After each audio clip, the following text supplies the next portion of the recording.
आज मी जे सांगणार आहे ते कदाचित काही लोकांना आवडणार नाही. काही जण म्हणतील हा शेतकऱ्यांच्या विरोधात बोलतोय, हा सरकारच्या विरोधात बोलतोय. पण मित्रांनो, आज मी जे बोलणार आहे ते मी कुठल्याही पुस्तकातून नाही, कुठल्याही योजनेच्या जाहिरातीतून नाही, तर प्रत्यक्ष गावात पाहिलेल्या वास्तवानुसार बोलणार आहे. आज हजारो शेतकरी फक्त सबसिडी मिळते म्हणून ट्रॅक्टर आणि थ्रेशर घेत आहेत. आणि मग 2-3 वर्षात ते शेतकरी म्हणतात ट्रॅक्टर घेतला आणि आयुष्य अडचणीत आलं. आज आपण हाच मुद्दा उघडपणे बोलणार आहोत. सबसिडीसाठी ट्रॅक्टर, थ्रेशर घेणं कुठं चुकतंय, कोण फसवतोय आणि हे थांबवायचं कसं? हा व्हिडिओ शेवटपर्यंत पहा, कारण शेवटचा भाग खूप लोकांच्या डोळ्यात अंजन घालणारा आहे. आज गावागावात काय चाललंय? आज कुठल्याही गावात जा, एक शेतकरी दुसऱ्याला काय विचारतो, किती सबसिडी मिळाली, कोणत्या कंपनीचा ट्रॅक्टर घेतलास, कितीला पडलं? कोणी हे विचारत नाही. तुला खरंच ट्रॅक्टरची गरज होती का? तुझ्या गावात आधीच किती ट्रॅक्टर आहे? तू त्यातून पैसे कसे कमावणार आहेस? आज निर्णय गरजेनुसार नाही तर सबसिडीनुसार घेतले जात आहेत आणि इथूनच सगळा घोळ सुरू होतो. पहिली मोठी चूक, सबसिडी म्हणजे नफा असा गैरसमज. खूप शेतकऱ्यांच्या डोक्यात एकच विचार असतो, सरकार 50% पैसे देतंय म्हणजे आपण निम्म्याच पैशात ट्रॅक्टर घेतोय. पण मित्रांनो, सबसिडी म्हणजे नफा नाही. ट्रॅक्टर, थ्रेशर घेतल्यावर डिझेल लागतो, मेंटेनन्स लागतो, ड्रायव्हर लागतो, हप्ता लागतो, इन्शुरन्स लागतो, पार्ट्स बदलावे लागतात. हे कुठे सबसिडीत मिळत नाही, पण हे कोणी सांगत नाही. दुसरी चूक, कागदावर फायदेशीर, प्रत्यक्षात तोट्यात. ऑफिसमध्ये, कृषी विभागात कागदावर सगळं छान दिसतं.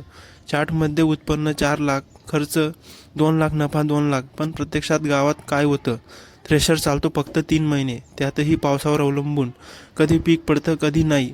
बाकी 9 महिने ट्रॅक्टर उभा, हप्ता चालू, व्याज चालू, डोक्याला टेन्शन चालू. हे गणित कोणी दाखवत नाही. तिसरी चूक, गावात आधीच जास्त ट्रॅक्टर. आज अनेक गावांमध्ये 500 लोकसंख्येला 8 ते 10 ट्रॅक्टर आणि 300 एकर शेतीसाठी 6 थ्रेशर. मग प्रश्न असा आहे, सगळ्यांना काम कुठून मिळणार? उत्तर, मिळत नाही. मग काय होते? दर कमी होतात, भांडणं वाढतात, एकमेकांची कामं पळवली जातात, नफ्याऐवजी नुकसान होतं. पण तरीही लोक घेत आहेत, कारण सबसिडी मिळते. चौथी चूक, कंपनी आणि एजंटचं गोड बोलणं. हा मुद्दा फार महत्त्वाचा आहे. ट्रॅक्टर कंपनीचा एजंट काय सांगतो? साहेब, जबरदस्त स्कीम आहे, ट्रॅक्टर स्वतः हप्ता काढतो, थ्रेशर लावलात की पैसेच पैसे. पण तो हे सांगत नाही, तुमच्या गावात आधीच किती ट्रॅक्टर आहेत, डिझेलला खर्च किती आहे, काम नसलं तर काय कराल, त्याला ट्रॅक्टर विकायचा आहे, त्याला कमिशन हवं आहे, तुमचा नफा तोटा त्याचा विषय नाही. पाचवी चूक, शेजाऱ्याने घेतलं म्हणून मीही घेतलं. ही सगळ्यात धोकादायक मानसिकता आहे. तो घेऊन चालतोय, त्याने थ्रेशर घेतलं, तो पुढे गेला. पण मित्रांनो, तुमची परिस्थिती त्याच्यासारखी आहे का? तुमचं क्षेत्रफळ तेवढं आहे का? तुमचं कर्ज तेवढं कमी आहे का? नाही.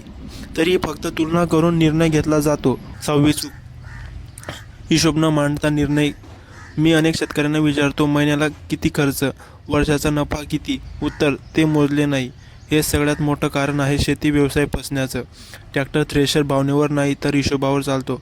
खरी समस्या, चुकीचं मार्गदर्शन शेतकऱ्याला. योग्य सल्ला मिळत नाही, खरी माहिती मिळत नाही, फक्त योजना सांगितल्या जातात. हे कोणी सांगत नाही, तुला हा व्यवसाय शोभतो का? तुझ्या गावात जागा आहे का? सगळे सांगतात सबसिडी मिळते. माझ्या ओळखीचा एक शेतकरी आहे, 3 एकर शेती, आधीच कर्ज, सबसिडी मिळते म्हणून ट्रॅक्टर घेतला, थ्रेशर घेतला. पहिल्या वर्षी थोडं काम मिळालं, दुसऱ्या वर्षी गावात अजून 2 थ्रेशर आले. आज परिस्थिती, हप्ता थकलेला, ट्रॅक्टर विकायची वेळ, मानसिक तणाव. हे कोण जबाबदार? सरकार की योजना? चुकीचा निर्णय. मग योग्य काय? मी असं म्हणत नाही की ट्रॅक्टर घेऊ नका, थ्रेशर घेऊ नका, पण हे नक्की सांगेन, सबसिडीसाठी नाही तर गरजेसाठी घ्या. हिशोब करून घ्या, गावाचा अभ्यास करा, कामाचं प्लॅनिंग करा. शेवटचा सल्ला, सबसिडी ही मदत आहे, सबसिडी हा आमिष नाही. ट्रॅक्टर, थ्रेशर योग्य माणसाच्या हातात, योग्य गावात, योग्य प्लॅनने तर सोनं ठरतो. पण फक्त सबसिडीसाठी घेतला तर तोच ट्रॅक्टर डोक्यावरचं ओझं बनतो. मित्रांनो, हा व्हिडिओ कोणाच्या विरोधात नाही, हा व्हिडिओ डोळे उघडण्यासाठी आहे, चुकीपासून वाचवण्यासाठी आहे. जर एक शेतकरी हा निर्णय विचार करून घेईल तर मला व्हिडिओ बनवण्याचं समाधान वाटेल. व्हिडिओ आवडला असेल तर लाईक करा, सबस्क्राईब करा आणि व्हिडिओ प्रत्येक शेतकऱ्यापर्यंत पोहोचवा. धन्यवाद.